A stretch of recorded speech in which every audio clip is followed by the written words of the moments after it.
Gallegos has also served as spokesman and public affairs advisor for the Bureau of Western Hemisphere Affairs and as public affairs officer at the U.S. Interests Section in Havana, Cuba, and at the U.S. Embassy in Port of Spain, Trinidad and Tobago. He served as the department's Bureau of European Affairs and has been assigned to posts in Nicaragua, Colombia, and Costa Rica. He has a dual degree in political science and journalism and mass communications from Kansas State University, which is in my city of Manhattan, and a Master of Science in National Security Strategy from the National War College.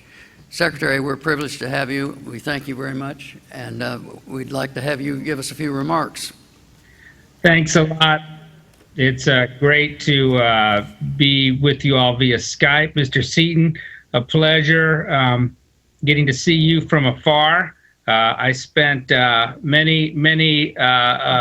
weeknight reading the Manhattan Mercury while I was going to school at K-State, a place I love and remember fondly.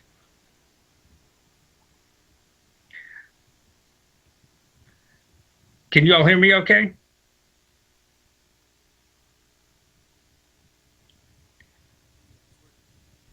We can hear you, so we'd like to get your perspective on the future of Cuba and its relationship with the Caribbean, Latin America, and of course the United States. Okay, so I thought I'd give a few minutes of perspective, and then can we take some, would you all want to take some questions and answers? Absolutely. Perfect. All right, well, first I want to thank the Inter-American Press Association for the invitation to speak at your General Assembly. I'm sorry I couldn't be there with you today, all of you brave souls. I'm not quite sure how wet it is there, but it looked pretty darn wet from where I'd come from. Your organization, you know, is very important to not only journalism, but to what's going on in the region. To have an independent organization evaluating what is happening in the media around the hemisphere and around the world means so much to the journalists, professional journalists who are working there. And so I want to thank you for your efforts. Your hard work pays off, and your hard work not only protects journalists, but ensures that when bad things happen, people are held to account. So thank you for your services and the hard work that you do there at the Assembly. You know, ultimately, I've served in Havana from 2001 to 2003. During a substantially different administration in terms of the ways that we look at our bilateral relationship with Cuba. Back then, during those days, we really highlighted the differences between the United States and the Cubans, between Americans and Cubans. But this new administration, the Obama administration with their new policy, is really focusing more on our similarities between our two peoples and counting on the interaction between the two peoples to engage with them and to move forward, not only for us, but for their freedoms there on the island. You know, engagement in Cuba ultimately is in our interests, and it's going to improve the lives of the Cuban people. Our objective continues, as it has been before, to be a peaceful, prosperous, and democratic Cuba. The President's new direction in Cuba, announced on December 17th, is designed to empower the Cuban people. This direction offers them new opportunities and increased resources to improve their own lives and move Cuba towards greater openness and prosperity.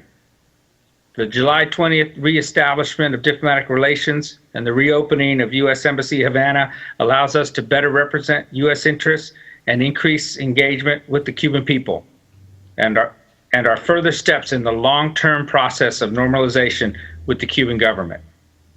Normalizing relations is long and complex, and it's going to require continued interaction and, most importantly, dialogue between our two governments based on mutual respect.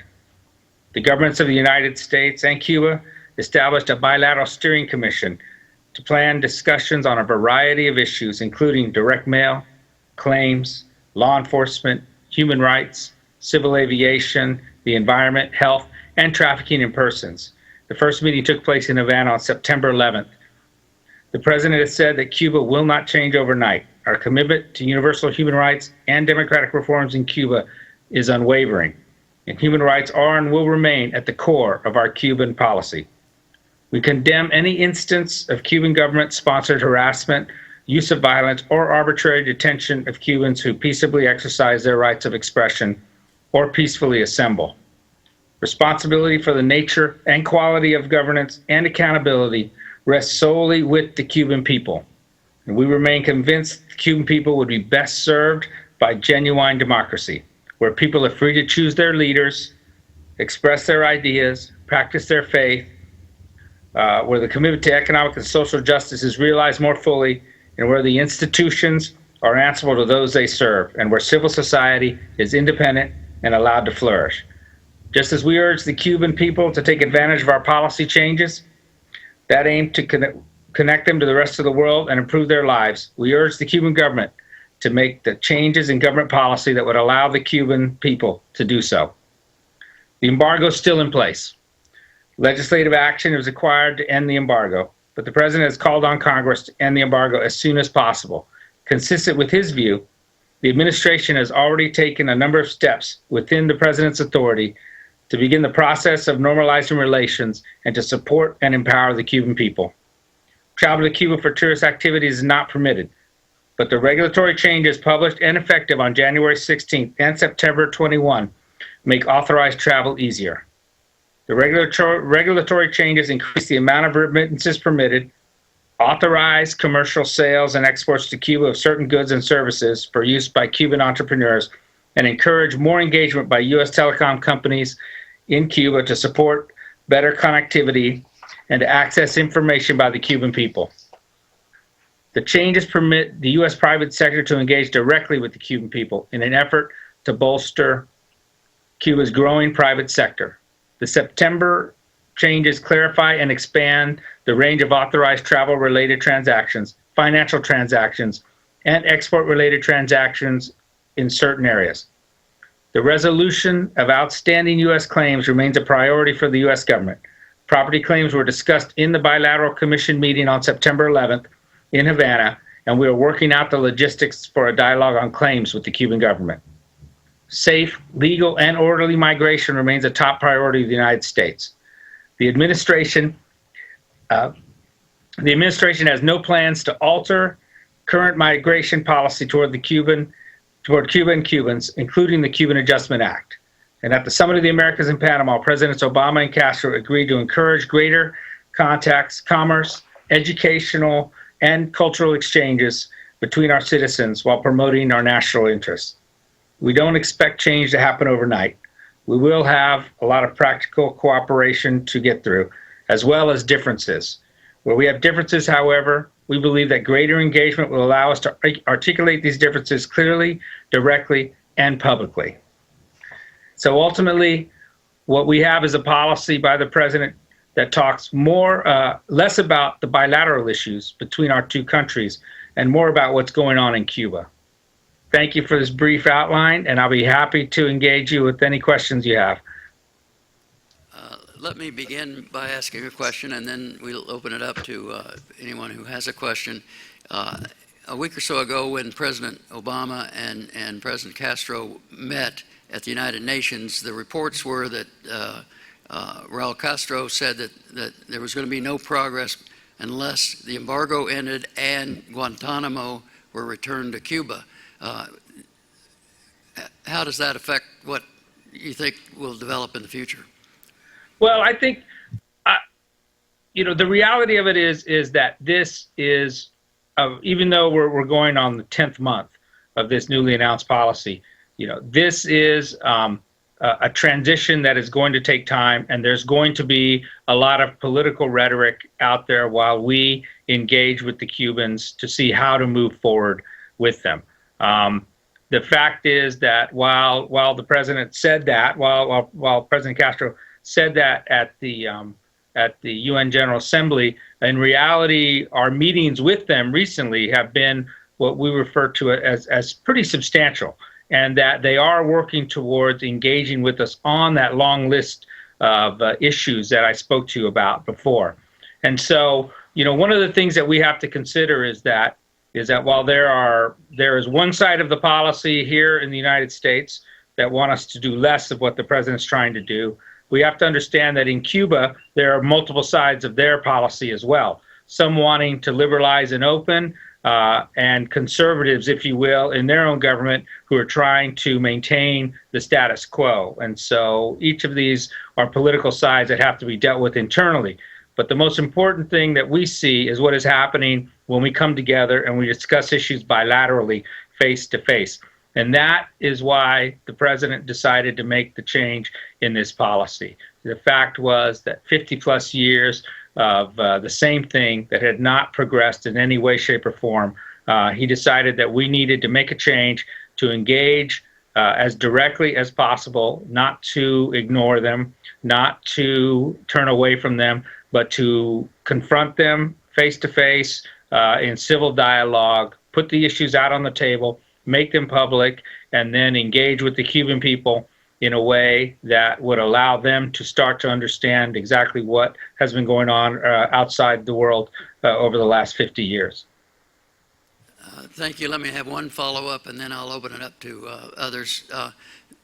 President Castro also was reported to have said that the executive in the United States had a number of things it could do beyond what has already been done to progress this. And could you enumerate things that the President of the United States may be able to do under the current restrictions that exist with the embargo?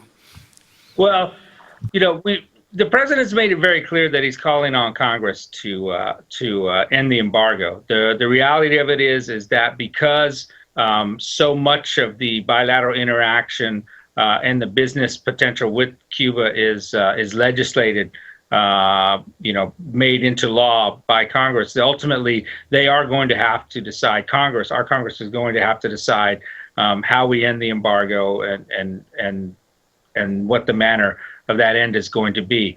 I can't really go into too many details about what specifics the president has planned for the future, but I think that if you look at the recent changes in the legislation, they're geared towards a couple of things.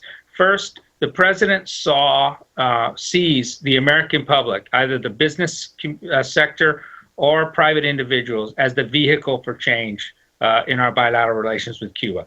And so he has proceeded in a way that allows for Americans to get to the island, to engage within the law right now, of course, to engage with Cubans in an efficient way, and through cultural and educational exchanges, to show them more of what's going on in the United States. So they have a greater understanding of what's happening, person to person. The other thing that's happened is that he has changed the rules in how we engage in Cuba in terms of telecommunications, and what type of resources can be shared with the Cuban people. And all of these changes have been geared towards the idea that we assist Cuban entrepreneurs, hopefully to teach them how they can become better entrepreneurs, and giving them access to information via telecommunications specifically, so that they have a better chance to learn about new ways to do things there that they haven't seen or know about in the recent past. Now I'll open it up, and I would ask that any person asking a question identify himself. Thank you. Hola. Hola. Gonzalo, hola. Nos habíamos visto en marzo. Sí, ¿cómo está? ¿Todo bien? Por dicho. Muy bien, muy bien. Te habla Ricardo Trotti, director ejecutivo de la CIP. Sí, cómo no, gracias. Hay 2 o 3 preguntas te quiero hacer. Una déjame sacar la pluma entonces. Por favor. Okay. Sí, por favor. Una tiene que ver con el tema del apoyo que Estados Unidos, a través de la sección de intereses, siempre dio al periodismo independiente en Cuba, con varios millones de dólares en las últimas décadas, como parte de lo que el gobierno de Cuba siempre calificó como propaganda. incluso eso inserto dentro de lo que fue el tema de Alan Gross, de haber estado en Cuba repartiendo teléfonos celulares y tecnología satelital. Se supone que eso ya está superado entre los dos gobiernos y ahora el apoyo del gobierno de Estados Unidos al periodismo independiente va a ser frontal, abierto y transparente, o el gobierno de Cuba está exigiendo que eso no suceda más y que no haya apoyo de parte de Estados Unidos para los periodistas independientes. Sí, sí. Bueno, yo voy a responder en inglés si pueda. Por favor. Okay. You know, these are the most difficult programs that we have exercised over the years. And the reality of them is, you know, twofold. Number one is we wanted to get an avenue for information into Cuba so that Cubans could start to understand and see what is happening on the outside. We also believe that we needed to support the independent journalists in Cuba so that they receive training and support so that they could exercise what we see as a basic and fundamental human right. You know, how we proceed with those programs in the future, we are looking to design programs that we believe will be as effective and assist in the ultimate goal, which is for more Cubans to see and understand what's happening outside of Cuba, and for them to be able to discuss internally the issues that they face in Cuba. How we're going to do that will likely be different than we have in the past. But we've made it clear to the Cuban government that these types of programs are important to us. We believe we believe that we can exercise those types of programs. And while they may have a different face, you know, ultimately, you know, the goal and the change of the administration's policy is to have the Cuban people be able to have information and decide the things that they need to decide and understand what's happening to them. Las otras, si me permites, las otras dos preguntas, en ese sentido, ¿cuál es el futuro de radio y televisión Martí como parte de La Voz de América en estas nuevas relaciones y si van a seguir existiendo? Y segundo, cuando estuvimos en marzo en tu despacho, en tu oficina en el Estado, en el Departamento de Estado, pedimos que en las relaciones nuevas Cuba-Estados Unidos esté incluido el tema de libertad de prensa, sobre todo en el aspecto de que todavía había 3 en aquel momento, pero todavía hay 2 periodistas cubanos presos. Bueno, el hecho es que sobre el primero, todavía estamos apoyándole a Radio y TV Martí. Yo no estoy seguro qué va a pasar en el futuro. Yo no puedo decirle a usted sobre esto, porque yo no trabajo directamente con ellos. Y yo no he tenido la oportunidad de hablar con su director sobre el futuro de Radio TV Martí. Pero sobre los periodistas, y la segunda pregunta era... sobre los periodistas cubanos presos todavía, y que la CIP le había pedido o exhortado al gobierno de Estados Unidos que haya una valoración del tema de la libertad de prensa dentro de las nuevas relaciones. Sí, gracias por esto. El hecho es que esto es muy importante a nosotros. Y pensamos que en esta nueva política del presidente podríamos hablar directamente con los cubanos sobre esto. En el pasado no podríamos decirle esto a ellos en una manera formal. Tuvimos que tener algunas reuniones a nivel más bajo que podríamos tener estas reuniones ahorita. Y el hecho es que no teníamos la oportunidad de hablar directamente, francamente y en público sobre estos temas. Ahorita tenemos esta oportunidad. Los cambios que están siguiendo ahorita son de apoyar el pueblo a entender lo que está siguiendo en Cuba y también afuera de Cuba. Y el hecho es que cuando teníamos estos programas, no teníamos las oportunidades de comunicaciones que los cubanos tienen ahorita. Y yo tengo que decirles que que sí, claro, es menos que otras partes del mundo, pero el mundo está cambiado y el mundo de los cubanos está cambiando también. Y sabemos ahorita que ellos tienen más información que anteriormente y esperamos y estamos trabajando para que ellos tengan más en el futuro. Vamos a continuar hablando con el gobierno sobre los presos de cualquier tipo y vamos a hacerlo de una manera más pública. Gracias. Other questions? Buenas tardes, mi nombre es Emilio Sánchez y trabajo con la Sociedad Interamericana de Prensa. Sí. Hemos escuchado y leído declaraciones oficiales del gobierno de Estados Unidos en el sentido de que no olvidará en las nuevas relaciones con el gobierno cubano el tema de los derechos humanos y otros derechos como la libertad de prensa, la libertad de asociación, etc. Existe la percepción, incluso en Cuba, entre los periodistas independientes y entre los opositores, de que estos son meras palabras, que en realidad no reflejan lo que está sucediendo actualmente.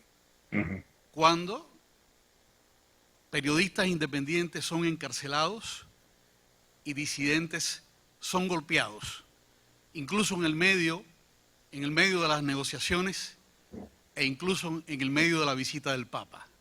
Así que, ¿qué tiene que responder el Departamento de Estado ante eso? Gracias. No, bueno, yo voy a decir, bueno, la misma cosa es que sabemos que ellos están todavía haciendo estas cosas contra los periodistas y contra otras personas en Cuba. El hecho de que podríamos hablar con ellos, estamos hablando directamente con ellos y vamos a continuar en este proceso. El hecho es que ellos hicieron estas cosas anteriormente y yo pienso que ellos durante algunas épocas hicieron estas cosas en maneras peores que están haciendo ahorita. Ahorita tenemos la oportunidad de hablar directamente con ellos. Estamos haciendo esto. Estamos todavía apoyándole al pueblo de Cuba y estamos arreglando maneras de hacerlo más en el futuro. Sabemos que el cambio es difícil por algunos, pero el hecho es que los Estados Unidos todavía está aquí apoyándole a los cubanos, los periodistas quienes son cubanos, y vamos a continuar en este proceso. Gracias. Sí. Otra pregunta. Mi nombre es Washington Beltrán, soy del diario El País de Uruguay. Sí. El presidente Obama, a pedido de Raúl Castro, ha anunciado que va a pedir que se atenúe el embargo sobre Cuba. El presidente Obama va a pedirle a Raúl Castro, como contrapartida por lo menos, un máximo respeto o un mayor respeto de los derechos humanos de los ciudadanos cubanos, o simplemente va a hacer la gestión de manera gratuita. ¿Puedes decir una vez más, por favor? Yo no. Sí, otra vez, por favor, la pregunta. La pregunta es, Raúl Castro le ha solicitado al presidente Obama que se atenuara el embargo con de Estados Unidos con Cuba. Sí. O el presidente Obama se ha comprometido a buscar atenuar el embargo. Sí. El presidente Obama va a realizar esa gestión sin pedir nada como contraprestación al presidente Castro, como por ejemplo que se respeten los derechos humanos de los ciudadanos cubanos y que haya una mayor libertad de prensa. Sí, entiendo, lo siento. Sí, bueno, el hecho es, tengo que decir esto. Este cambio en nuestra política está diseñada. Yo sé que hay algunos quien quieren algo contra el gobierno. Y el hecho es que estamos hablando sobre lo que está haciendo el gobierno públicamente. Y el hecho es que este cambio en la política es para ver qué cambios que podríamos hacer o tener, que podríamos tener en el futuro y cómo vamos a entrar este futuro con el pueblo de Cuba. Entonces,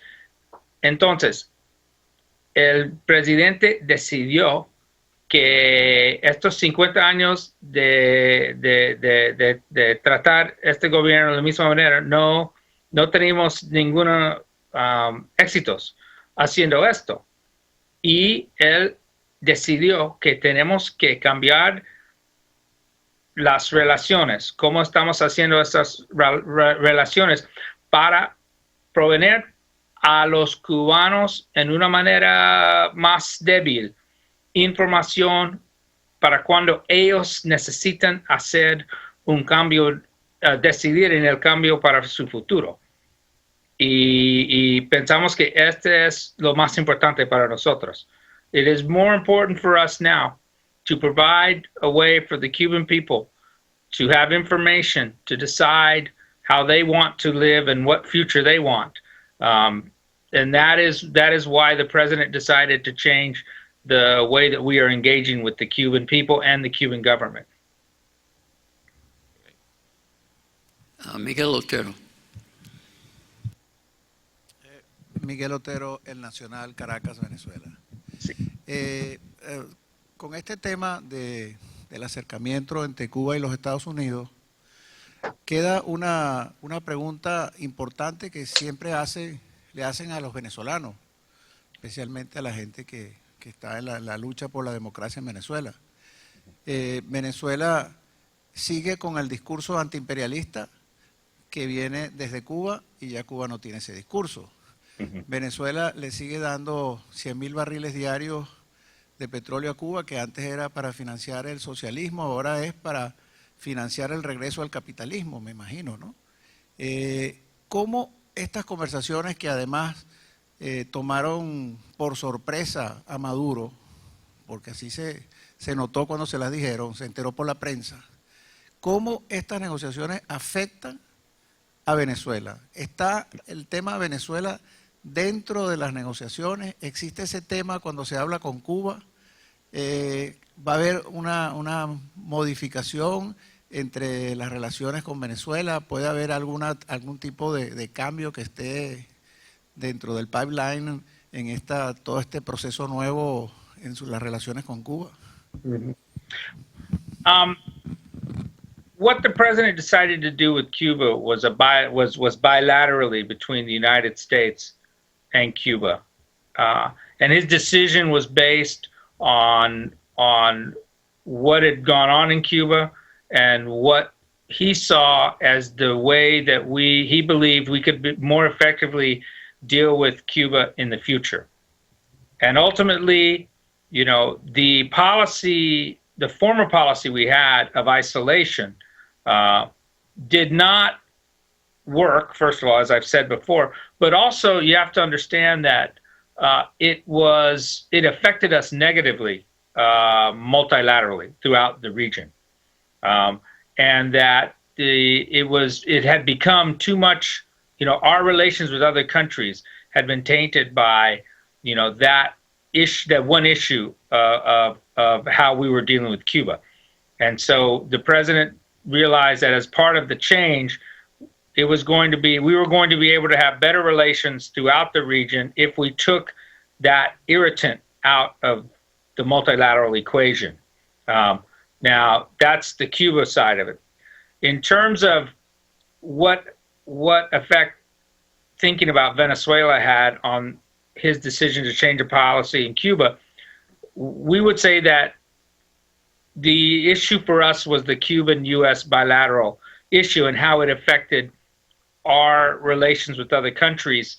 But Venezuela was not really a part of that calculus. The issues with Venezuela are, the government that they have that impinges upon the rights of many of their people. But the situation with Cuba, with Venezuela, is that the government is under stress right now. They have an economic system that is not working and that is causing, many of the problems that are happening in Venezuela now. But in terms of how that affected what the president decided to do on Cuba, it was really apart from how he wanted to deal with Cuba. And in fact, what we saw was the change in policy towards Cuba was going to actually benefit us in how we dealt with most of the other countries in the region, because we were going to remove it as an irritant to those other bilateral relationships. Let me follow up on that question to ask, what impact do you think this decision will have not only in Venezuela, and how much impact will it have, if any, on Venezuela, and will it have impact on other countries in the Caribbean and in Latin America generally? Well, I think the impact, and we were able to see it at the General Assembly for the Organization of American States this year. The reality of it was that in the past it had been the U.S. And one or two other countries, because of the Cuba policy, against the others. And this was the first General Assembly where it was most of the other countries together, including with the U.S., because of this change in the policy, and then the 3 or 4 outliers who do not have strong relationships with the U.S. now, and who are looking at kind of these old bilateral ways of dealing with each other. The president decided when he began his administration that he wanted to work with partners throughout the region as equals. Part of this change with Cuba is to move towards that goal of working with Cuba as an equal, and we couldn't do that while we had the strategy of isolation that we'd had for the last 50 years. We have had some, at times improving, at times not improving very quickly, changes in our bilateral relations with other countries in the region where we've had difficulties in the recent past. And ultimately, we approach those relationships with the idea that, if you want to work with us, we will try and work with you. I think that what we're seeing in Venezuela is obvious to all of you who write the news. That's happening for some very specific reasons. And we feel that ultimately the problems they are having are because they are not free and fair. They don't have free elections, because they are holding part of their society down. We have been to the table, and we will go back to the table with these countries to try and work more closely with them where we can. Do we have other questions? If not, Mr. Secretary, we are delighted that you could be here. We wish you'd been here physically, but we know that the storm precluded that. And so we thank you very, very much for joining us via Skype. Thank you. Thank you again for this great opportunity. I'm so sorry I wasn't there in person. I appreciate all of your hard work, and I wish you the best as you finish up there with your General Assembly. Thank you. Have a great day.